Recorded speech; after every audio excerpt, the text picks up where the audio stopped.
They were taller than trees, stronger than armies, feared by kings, and buried beneath mountains.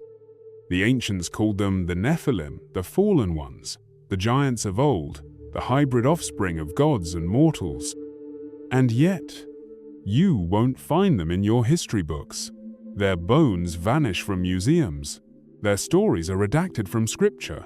Their names whispered only in apocryphal texts and forbidden scrolls. But once, they ruled the earth. This is not just a story of giants. This is a story of cosmic rebellion, spiritual interference, and a war over human destiny.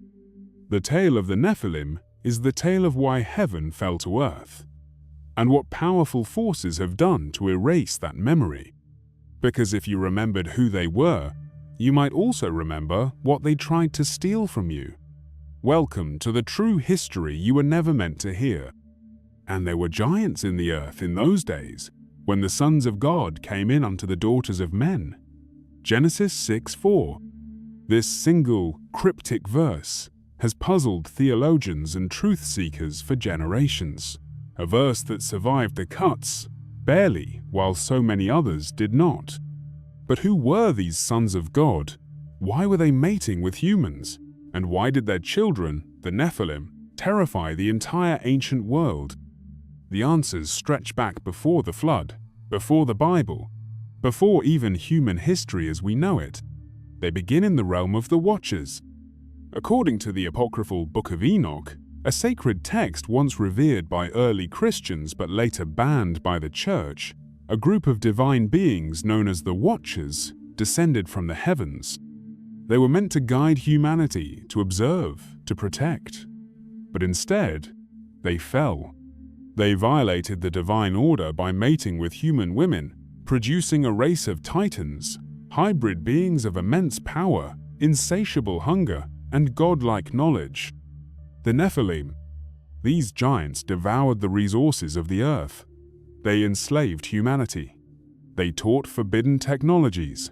They challenged the gods.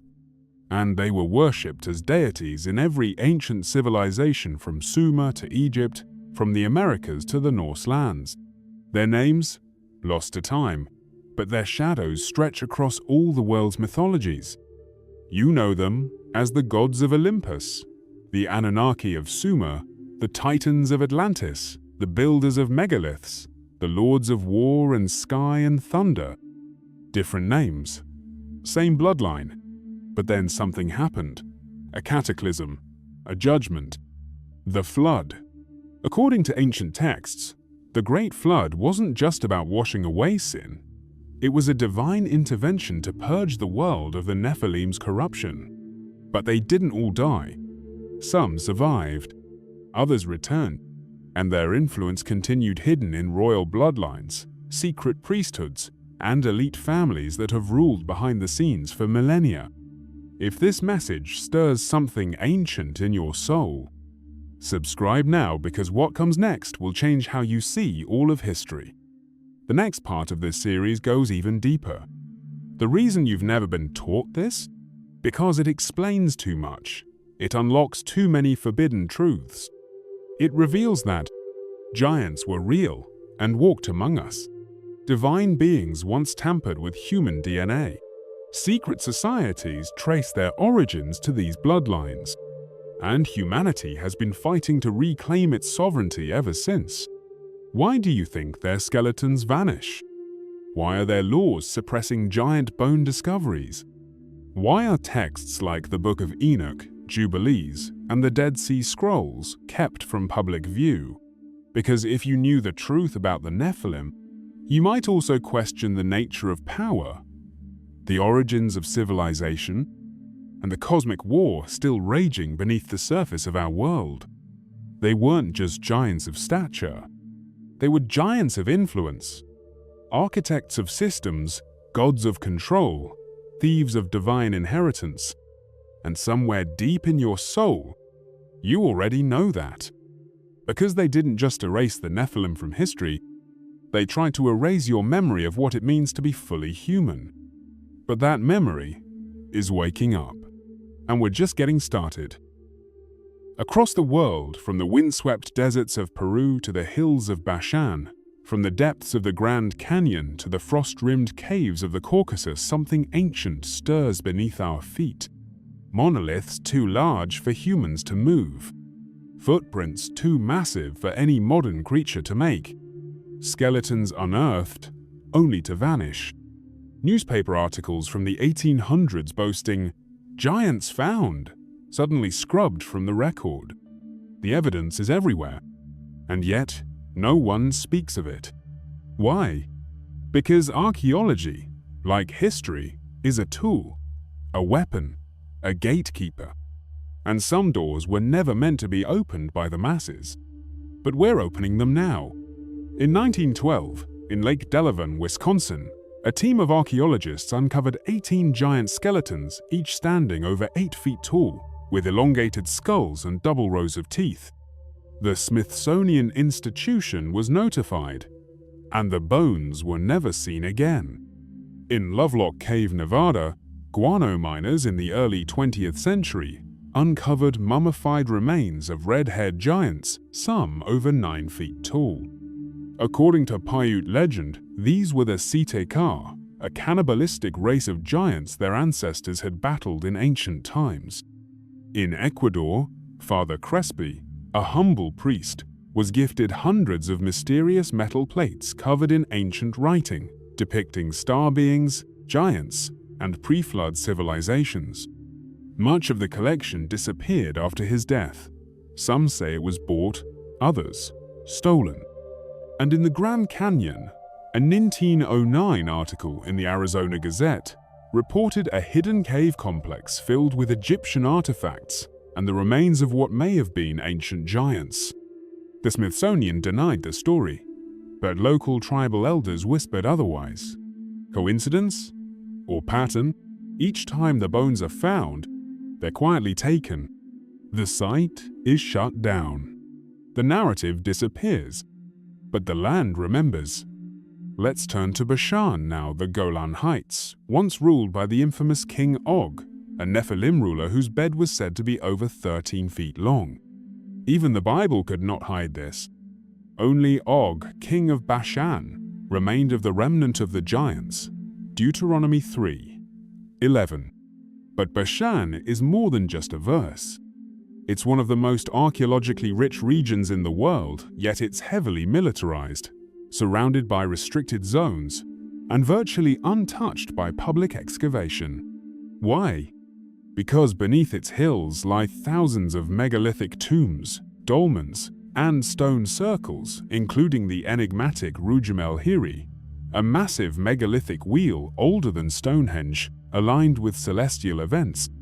Scholars can't explain who built it or why, but the local legends speak of giants, of watchers who came from the stars, of fallen beings who walked the earth like gods and ruled humanity like cattle. And what of Tiwanaku, Bolivia, home of the Gate of the Sun? Carved with precision beyond modern tools, sitting at nearly 13,000 feet above sea level, this temple complex defies all conventional timelines. Locals say it was built by the Viracocha giant bearded gods from the sea who brought knowledge and judgment. They weren't myths, they were memories. So why hide all this? Because if the Nephilim existed, the entire foundation of mainstream history collapses. Darwinism crumbles. Biblical literalism breaks. The narrative of linear human progress becomes a farce. Instead, we're left with the truth. Humanity is not alone. We never were. And we've been interfered with again and again. The powers that be cannot allow this truth to resurface, because with it comes liberation. With it comes the realization that we are more than just physical beings, that we are in the middle of a spiritual war that has lasted for millennia, and the Nephilim were its frontline soldiers. Even today, the evidence speaks. Giant axes and tools too large for human hands, depictions of enormous beings towering over humans on temple walls. Oral histories from nearly every indigenous culture describing a time when giants ruled and were defeated. From the Hopi to the Norse, the Maori to the Dogon, the story repeats. What we call myth is the encoded memory of a planetary trauma, a time when gods walked among men, and men were made to kneel. But here's the secret. The Nephilim weren't just giants in size. They were giants in frequency. They carried a density, a gravity that altered the very energy fields of the planet. Some say their blood carried the codes of fallen stars. Others that their DNA was the result of genetic manipulation, the first transhumanists. And while their bodies may have fallen in ancient wars, their legacy never truly died. It lives on in bloodlines, in hidden vaults, in the architecture of control that governs our world today. So when you see the erasure, the missing bones, the sealed dig sites, the ridicule of those who question, understand, it is not random. It is a coordinated campaign of forgetting. Because to remember the Nephilim is to remember what they stole from us, our sovereignty, our history, our divine potential. But we are remembering now. The veil is lifting, and the bones beneath the soil are stirring once again. The story we'd been told is one of brute strength of giants terrorizing villages, towering above men, devouring crops and people alike. But that was only the surface. Beneath the myth of muscle and monstrosity lies a far more sinister truth. The Nephilim were spiritual hackers, fallen beings seeking to hijack the divine template embedded in humanity. They didn't just want dominion over the earth. They wanted control over the human soul. Let's go back to the moment of their creation. According to the Book of Enoch, the Watcher's divine beings stationed to oversee and uplift early humanity broke their oath. They descended to earth not out of love, but desire. They took human women, and from these forbidden unions, the Nephilim were born beings that were neither fully divine nor fully human. They were the first hybrids. But this wasn't just about interbreeding. It was about interdimensional interference. Because humanity was, and still is, a sacred experiment. A bridge between the material and the divine. A vessel capable of housing cosmic consciousness. The only species in this sector of existence with the potential to awaken while still embodied. That potential terrified the fallen ones. And so, they sought to corrupt it through blood, through breeding, through subtle frequency manipulation. They sought to alter the blueprint of the soul. Many ancient texts, now buried or banned, speak of the spark within humans, a divine flame, a fractal of Source itself. The Nephilim, through their fathers, the Watchers, could no longer access that light. They had fallen, and with their fall, severed their connection to the higher realms. But humanity still carried it. So they tried to overwrite us. They introduced false hierarchies. They created priesthoods to filter and control spiritual knowledge. They established royal bloodlines infused with their own DNA, lines that would carry their influence across generations. These are the divine right of kings, the chosen ones, the elites who claim power not through merit, but blood.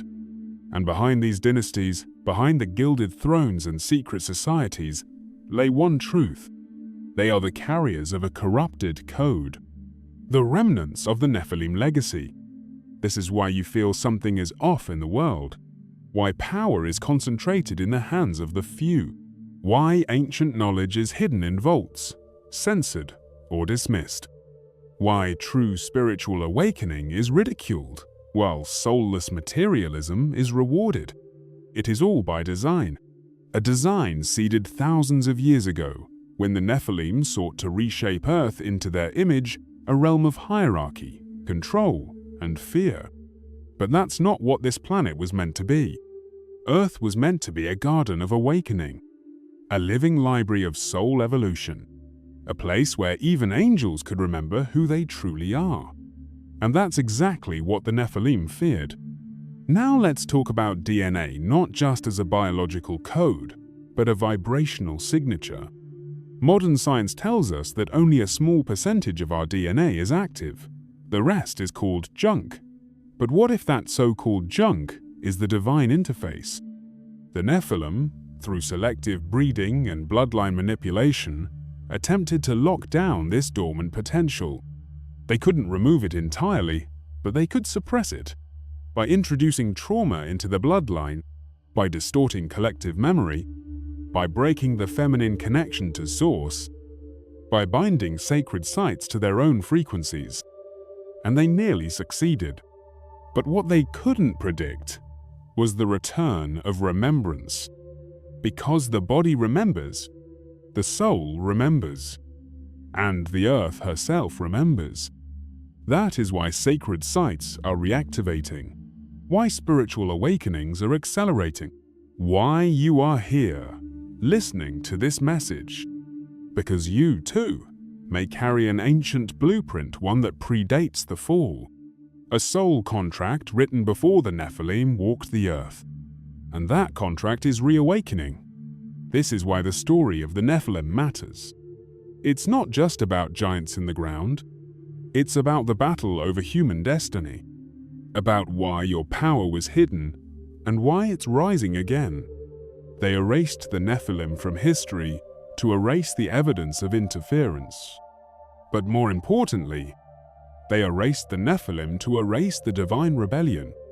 Because to remember them is to remember that not all that descended from the stars came to help, and not all that rules today comes from light, but light is returning. Through you, the forgotten bloodlines are fading. The divine blueprint is reactivating, and no force, Nephilim or otherwise, can stop it. The giants never left. Their bodies may have turned to dust, their bones hidden beneath layers of denial and desert sands. But their legacy, their frequency, lingers in the blood of kings, in the eyes of tyrants, in the technologies we call progress.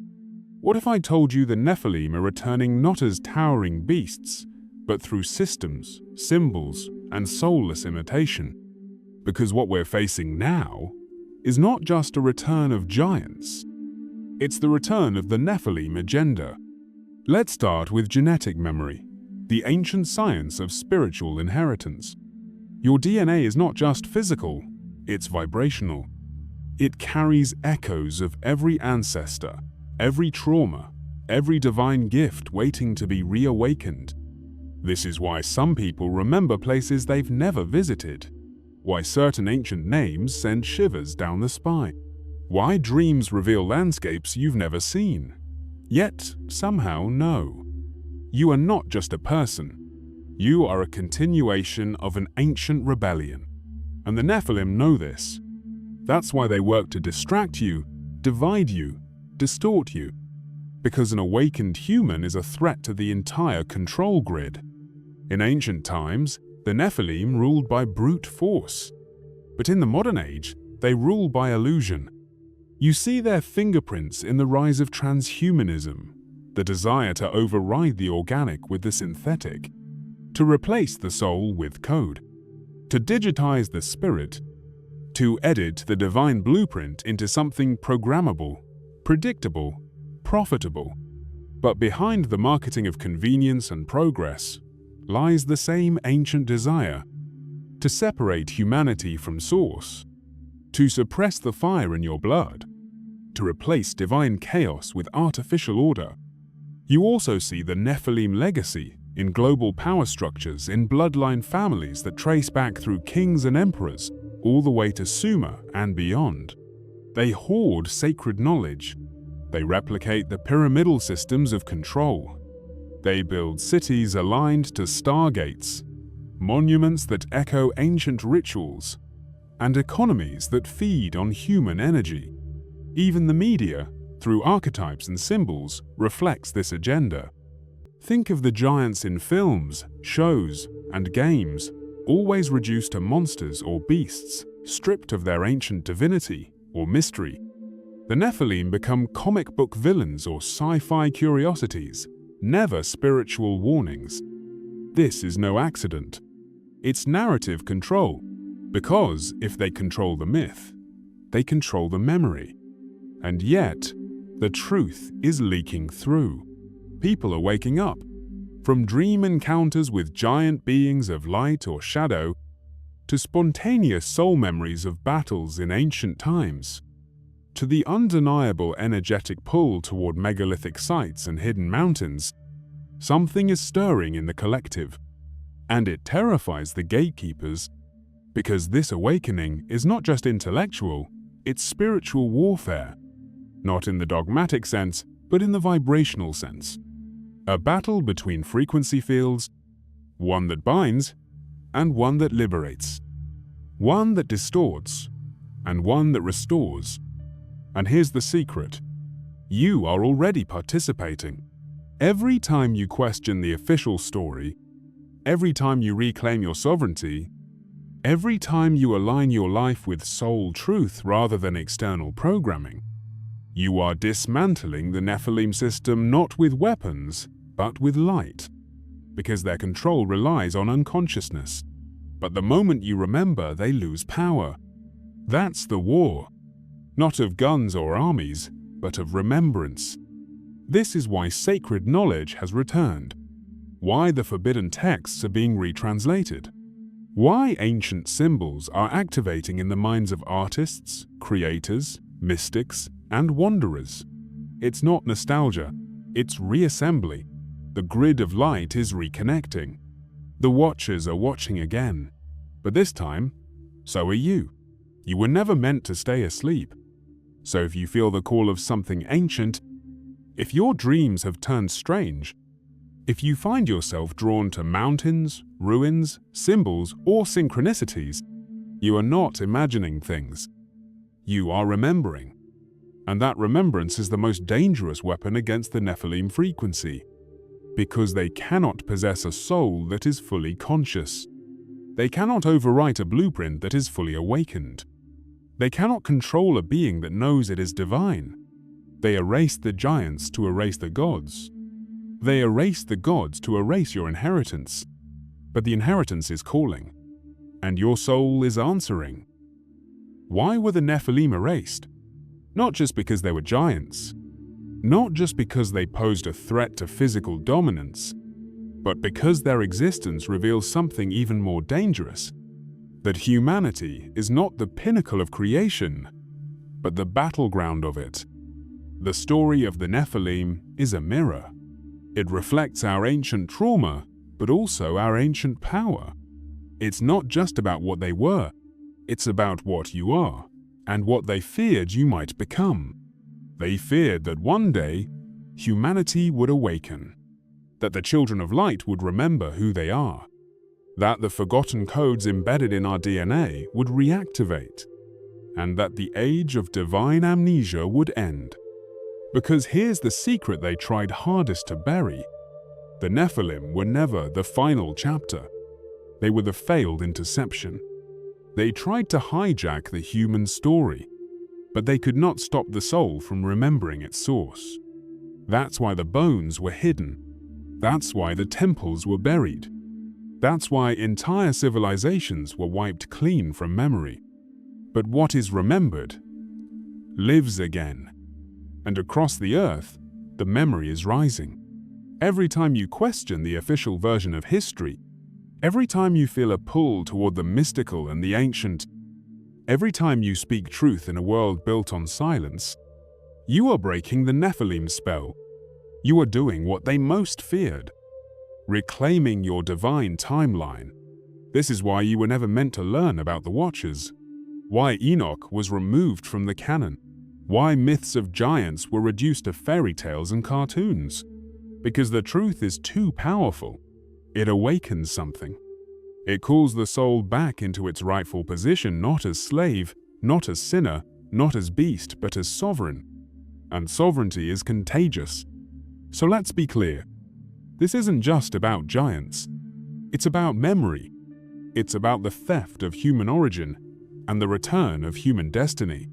It's about how beings from beyond this realm try to edit the story of Earth, and how that story is being rewritten by you. Yes, you. Because this message didn't find you by accident. It's part of a larger awakening, a planetary recalibration where those who carry ancient codes are beginning to glow from the inside out. You've felt it, haven't you? The dreams that feel more real than waking life? The synchronicities that border on the supernatural? The ache for something ancient and pure and true, like a home you've never visited, but somehow know? That is not fantasy. That is remembrance. That is your soul coming online after thousands of years of silence. The Nephilim may have tried to stop this, but they underestimated the design of the universe. They forgot, you cannot kill a soul. You can only delay its awakening. And that delay is over. So what happens when you remember? Everything. You stop looking to outer systems for validation. You stop feeding the programs of fear, shame, and smallness. You stop waiting for saviors and become one. You begin to move differently, speak differently, love differently. You become a living key, unlocking ancient timelines, reactivating sacred memory in others, spreading frequency like wildfire. And here's the most powerful truth of all. The Nephilim were erased because you are their reckoning, not with vengeance, but with vibration, not by tearing down, but by remembering everything they tried to make you forget. You are not just remembering them. You are remembering you, your purpose, your power, your place in the cosmic order. So take this story not as mythology, but as initiation. An invitation to see yourself not as a passive witness of history, but as an active participant in its rewriting, because the age of forgetting is over, and the age of the remembered soul is here. If this message stirred something ancient in your bones, subscribe to Ascended Alchemist now, because the next truth revealed will go even deeper. Share this with someone who needs to remember. Leave a comment below what part of this story unlocked your memory. And never forget, you are the lineage they could not erase. The forgotten light in you is remembering. Don't turn away now.